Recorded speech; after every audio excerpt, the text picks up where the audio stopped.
Hey everyone, this is Howard Tiersky. Welcome again to the Winning Digital Customers livecast. Today, we're going to look at a question: what is it that you aren't seeing?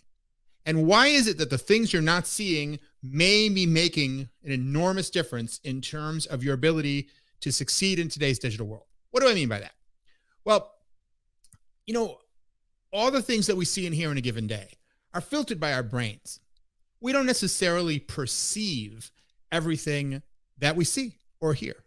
And we don't necessarily think about or contemplate the full meaning of the things that we experience in our lives. Let me give you an example so that doesn't sound too abstract. When I use the term Amazon, I'm guessing you think of Amazon.com, where we're all doing most of our Christmas shopping, and probably not the Amazon River. Even though had I mentioned that term to you 25 years ago, no doubt that would have been the thing that you would have thought about. Our thinking about what Amazon means has become limited by the things that we're accustomed to, because typically in a given day when we talk about Amazon, we're not talking about the river. We're talking about the website. We're talking about the e-commerce property, or we're talking about some other aspect of Amazon's business like AWS or Kindle or what have you. And so we become habituated to the idea that the meaning of Amazon is the website. And we don't think about the full meaning or meanings that the word Amazon might have. Let me give you a different kind of example. I wonder if you're like me. Do you have things like this around your house? Piles of books or old magazines or stuff on different services, cords coiled on the floor, and they just stay that way for weeks or months. And then all of a sudden, I don't know if this is how it is for you, but for me, all of a sudden, companies coming over. And then all of a sudden I look around my house with fresh eyes and I realize, oh my God, this place is a disaster. We have to clean up all this stuff. Well, why wasn't it bothering me all the days and weeks and months that we didn't have company over? This has particularly been an issue during COVID, right? Where we didn't have much company over, because we just get used to it. When things become familiar to us, we often stop seeing them. Our brain is sort of programmed to focus on it and notice what is different. We don't see the things that we're used to as being there anymore. We stop thinking about them, and we often confuse the way things have to be with just what we're used to. And on some level, that might be a good thing. I mean, I don't know if you've ever spent time with a kid between the ages of maybe 3 and 6 who's constantly asking why about everything. Why is it this way? Why is it this way? Why is in New Jersey we have to fill up our gas with a full serve, but in New York we can do it self-serve? Why does this work this way? Why does that work that way? I mean, it could drive you crazy. In fact, I remember one time when my kids were younger, they're all past that age now, thankfully. And I remember one time my daughter Rachel, when she's in college now, probably was about 4 years old. She said to me, "Daddy, why is it that there are seagulls and deagulls?" Sorry, I got that wrong. Why is it that there are seagulls? Let me do that one more time for you. Why is it that there are beagles, like the dog, and seagulls, like the bird, seagulls, and eagles, but there are no deagulls? That was her question. A question I had never thought of.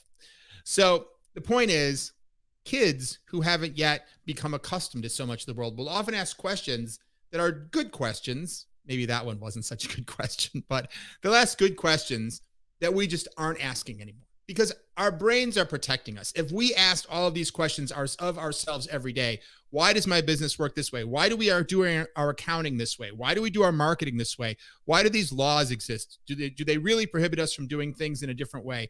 If we asked ourselves these questions all day, every single day, our heads might explode. We couldn't focus on doing what we need to do our jobs every single day. And this is, of course, why our brains have evolved to function this way. If the caveman hunters are out hunting in the woods, but they're constantly noticing everything about every tree and every leaf and the sky and the clouds, they're not going to be paying attention to looking for the animal that they need to track and kill, right? So you need to be able to filter out a lot of the world so you can focus on the thing at hand. But there's a risk of that, and I'm going to give you some more examples of this, that really could be harming your business if you don't find ways to sometimes shut that off and look at things in a different way. But let's just look at a few more examples of the things that we start to take for granted. When you look at it, you realize don't make a heck of a lot of sense. For example, why do we always say we have to hang up the phone, right? You're talking to someone and someone says, I'm on my iPhone talking to someone. My wife says, we have to leave for the play. You have to hang up. Hang up? What is it that I'm hanging? Where am I hanging it? Well, of course, the answer is the term hang up a phone comes from the original phones, which you may know look, various different ways. But generally speaking, they had some kind of handset and you hung it on some kind of a hook. And that is how you disconnected the phone. And years later, when I was a kid, we had phones that looked more like this on the wall, right? Rotary phones. But you still have this idea that you had a handset, you held it in your hand, talked to somebody. When you were done, you hung it up on some kind of a hook. You were hanging up the phone. But I don't know the last time I saw a phone that looked like that. Most likely, when you want to hang up the phone, you push a button that looks like the one on the right here, right? You push some sort of red button. You're not hanging anything up at all. You're just pushing a button. In fact, but yet we still say we're going to hang up the phone. This is just another example of something that we're just so used to. It's not only that we haven't changed the term, but we don't even notice that there's this illogic in the term. And I'm going to give you some more examples of this, but it's for a very specific reason, to make you aware of how many things in your brain are like this, because you're probably doing this in your business as well. But let's just have fun for a minute and look at a few more examples. By the way, these icons, which I think these are iPhone icons, why the heck do they look like this?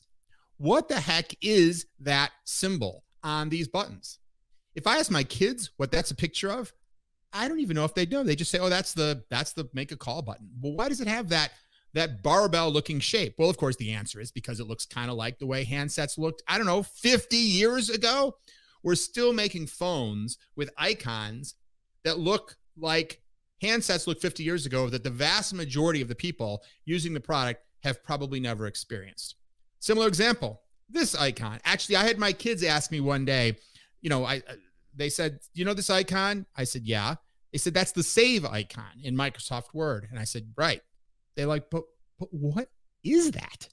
What is that? There's a box, and then there's these lines, and then there's another box and a box. It's just, to them, they just see it as a bunch of nested boxes. They have no idea what this is a picture of. I had to explain to them that this was a floppy disk. And there was a time when you wanted to save something, you needed to insert one of these in a computer, and it would save it onto that. And that's what it looked like. Of course, they're just looking at me like, boy, you're really old, Dad. But the point is, many applications still use this icon, despite the fact that many users don't know what it is. And let's talk about copy paste. Why do we refer to taking something that we've copied and inserting it as pasting it? Well, because decades ago, when people used typewriters and you wanted to change something, you never really even used paste, right? You probably used tape, but you cut stuff apart and you taped it back together. Yet ironically, even though we call it paste, we represent it by a picture of a clipboard. What does that have to do with paste? These are things that we just stop seeing after a while, just like the curled up cords in the floor of my office that I should probably make organized and neat. It'd probably be good for my karma walking in and seeing a nice, neat office, but I just stopped seeing them after a while. If someone asks you to roll up and roll down the window, you know what to do, right? But do you do this? Do you use a crank to roll up and roll down the window? No, of course you don't. But that's how it was decades ago. Today, you probably use something like this. So you're not rolling anything at all. And yet we still use that term. Another example, someone asks you to turn something on or turn something off. What are you turning? Well, there was a time when most switches for appliances like this one involved some kind of turning. You might have almost think like one of those old faucets, right? Like for your garden hose, right? A lot of things had switches that involved turning something. Of course, today, if you turn something on and off, and there might be different types of switches. Maybe it's something like this. But, we don't push things on. We don't push things off. We still turn them on and off because we stopped looking at these things. We talk about being online. Are you going to be online this afternoon? Yeah, I'm going to be online. Great. I'll see you when we're both online. What is this line that we're on? Well, there was a time when to be online, you had to be plugged in to a wire, that looked kind of like a line. If you wanted to connect your computer to a printer, there was this line that connected them, a wire. Obviously today, most things that we're connected to are completely wireless, yet we still use these terms online. So there's some examples. We could probably come up with many more, but this is the habituation that we have to certain types of terminology, for sure, certain types of iconography. And but what's the impact of this? Here's another one, by the way. This is, I think, a major one. What is this a picture of? The world, right? This is what the world looks like. North America's on the top, Australia's on the bottom. But I think we all have a probably pretty good sense of how the solar system works, right? All the planets orbiting around the sun. There is no up, there is no down in the natural universe as it relates to which continents are above or below each other. This is a projection of looking at the globe in one particular way. But who's to say this is another way of looking at the globe? Who's to say that what we call South America isn't on top? Who's to say that Australia is not on the upper left? How does it feel to look at an image like this and to imagine that this is the way the world is? The world is no more this way than it is the way that we think of it with North America on top. These are conventions that after a while we stop thinking about, and we just internalize the idea that some countries are above others when in fact it's just a convention. So, okay. So what, right? Am I just being a smart aleck here? Yeah, okay, fine. We've got some old terminology. Yeah, we get habituated to certain things. But I mean, what's the big deal? Why am I pointing these things out? Two reasons. The first reason is because very often there are small issues and problems of points of pain in your business. Maybe it's just some peeling paint in your store, or maybe it's some extra hassle you make your customers go through every time they want to do business with you. And you just stop seeing it after a while. You stop thinking about it. You've become habituated to that's how it is. And you're not giving your customer the best possible experience, which becomes particularly problematic when someone else starts to give them a better experience. So just like how I kind of put fresh eyes on my, on myself, so to speak, when guests are coming over and I look around my house and I say, how would someone else see this? Does this look good? Or should I really probably take all those stacked magazines that are on the counter there and, throw most of them away, and the ones that I want to keep put away somewhere so my house doesn't look so cluttered?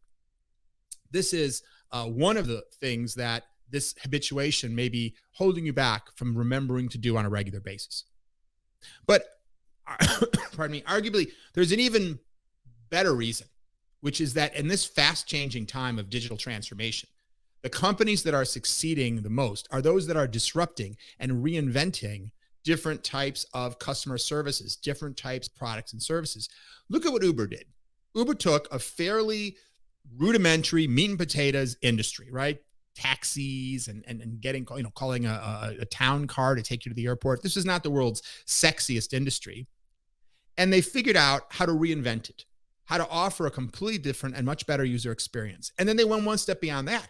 And they said, how do we not only reinvent the customer experience, but how do we reinvent the way that we deliver this type of experience? Instead of buying a whole bunch of cars and hiring a whole bunch of drivers, which is historically what taxi and limo companies have done from since the beginning, I think, to the idea the idea of creating a platform where people with cars and time and interest in making money could register themselves and be connected to people who wanted to ride, right? A completely different way of thinking about it. And I don't think most taxi and limo companies were sitting around considering this idea and rejecting it for rational reasons. It just wasn't on their radar to operate in that way because they just weren't seeing anymore the way their business was set up. There was a time when taxis and limos didn't exist.